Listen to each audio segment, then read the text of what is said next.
this. Get your reaction to Indiana Redistricting. Indiana Redistricting. What is the outcome? I've been in the skip. They voted it. No, they did not. They voted it no.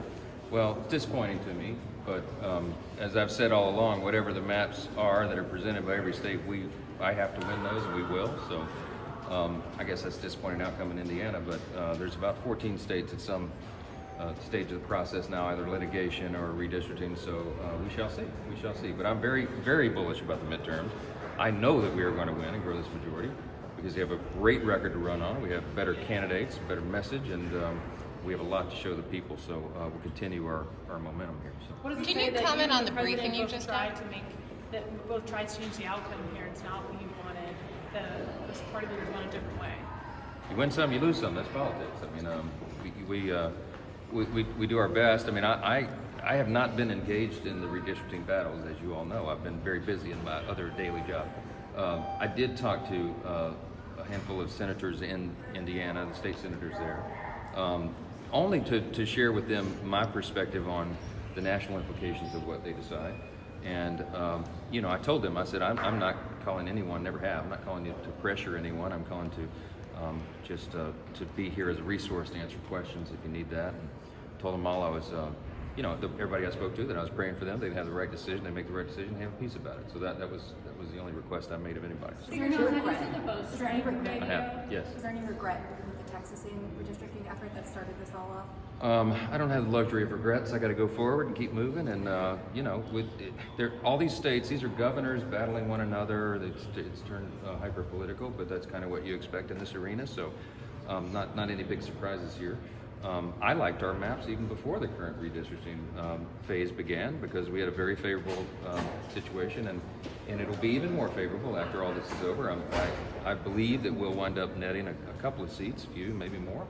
And again, I'm going to run strong on whatever maps are presented in every state, so we'll see how Mr. that Speaker, goes. can you speak to the briefing? I Can you understand- just speak to the it was a briefing that you just Yeah. I had? understand it was a classified setting, the briefing, but can we get your reflections on the boat strike video? Yes. In fact, look, I want to be very precise about this. I put together a little statement. I'm going to read it to you. That's unusual for me, okay? But I want to. This is very important, and I think it's been overly politicized. But based upon the information I had before, and then now the briefing I just had from Admiral Bradley himself, and having seen the video, I'm going to just share with you my thoughts, and I'll read it here. Hundreds of thousands of Americans have lost their lives because President Biden left the border wide open. We all know that, and he allowed deadly drugs to flood into every community across our country for years. You've all heard me say that a million times. This is a straightforward case. Narco-terrorists were caught in the process of smuggling deadly drugs en route to the United States. The individuals on that vessel were not helpless castaways. They were drug runners on a capsized drug boat, and by all indications, attempting to recover it so they could continue pushing drugs to kill Americans. What the video shows is that these individuals were there, they were able-bodied, they were not injured, and they were attempting to recover the contents of the boat, which was full of narcotics. We have exquisite intelligence about all of this. There was another vessel in close proximity that was headed their direction. They seemed to be waving their arms at some point to indicate that vessel that was off outside of the video that we have was headed that way, and so that they could continue their mission. But you have had hundreds of thousands of Americans killed because of narco-terrorists. Fentanyl, of course, was the leading cause of death for Americans aged 18 to 49 during the 4 years of the Biden administration, and cocaine has been a major killer. Cocaine overdoses is a major problem in the U.S. This is a great threat to us. Every one of these boats that is capsized saves tens of thousands of American lives. This is what the president has prioritized. I think he's done it with the expectation and the consent of the American people. I'm standing here with Congressman Ken Calvert of California, who is our cardinal, as you know. He's the chair of the subcommittee over defense appropriations.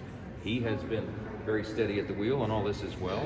They've provided the video to the committees of jurisdiction, and the leaders on all those committees have seen this. I am satisfied with the intelligence, with the way that this was conducted. I think it was entirely appropriate. I think Admiral Bradley is one of the most honorable men serving in the U.S. military. His credentials are exceptional. He's a man of great integrity, and they followed the law very carefully and closely here. They consulted with legal counsel along the way at every step of this operation. And when the secondary strikes were made, it followed the law, it followed protocol, it followed our previous missions like this, and they had to complete that mission, and I'm fully confident that it was done the right way. On Your Indiana, conversation that you had with Congressman Fitzpatrick and Lawler on the floor a short time ago, was that related to healthcare in any capacity? Almost all conversations I'm having this week are about healthcare. We've talked about that. We have a lot of opinions on what the best way is to reduce the cost of healthcare in America. The Republican Party is the party that is going to do that and is doing that. How it's already done in the big beautiful bill, the Working Families Tax Cut. As you know, we looked at program integrity and Medicaid, and we were able to reduce premiums, bring down the cost of healthcare, and save $185 billion for taxpayers because we eliminated the fraud, waste, and abuse in some of those programs. We improved them, and we're going to continue to do that for healthcare. So next week, what you will see is a package of bills that come forward from Republicans that will bring down the cost of health for Americans, for 100% of Americans, all Americans who are insured, not just a small subset. That's a very important thing, and you're going to continue to see this theme going forward, our affordability agenda, as we go forward into the new year, and we bring more proposals forward to reduce not only the cost of healthcare, but the cost of living overall. We are the party that's going to do that. I want everybody to remember this simple fact. It is the Democrat Party that broke America's healthcare system. They brought the Unaffordable Care Act 15 years ago. It did exactly the opposite of what they promised us at the time. The premiums have skyrocketed ever since, and everybody knows that. We are the group, the Republican Party is the group that's going to bring forward their proposals to fix that. The Democrats have no intention, no desire, no plan to do so. All they want to do, their only solution, the only one they've ever offered, is to subsidize the broken system. Every time you subsidize the broken system, it drives the cost up higher. That is why they've gone out of control. The Democrats broke it. Republicans are going to fix it, and you'll see that. Does the Indiana vote show that he's a lame duck? Does the Indiana vote, are you worried about Trump's grip on power after Indiana? Do you think it shows he's a lame duck? Not at all. We're Is not he a lame worried duck? about. No, he is not a lame duck. He's the most powerful president of this generation and many others. We have a lot more work to do together. The outcome in Indiana is inconsequential to that. We are going to win the midterms. No, he did. No, he did not put a major pressure campaign for it. He let his opinion be known, as he does on everything, all the time, all day long. We win some, we lose some. It is no indication whatsoever about what's going to happen next year in the midterm elections. We are excited about that. We have a great campaign to run, and we go forward regardless of how each one of these states comes out. We're going to win on whatever maps are presented. So I'm very bullish. I'm more bullish today than I was yesterday, and you'll see that. And you guys underestimate us. You'll see that. Sir, is Trump continuing Venezuela?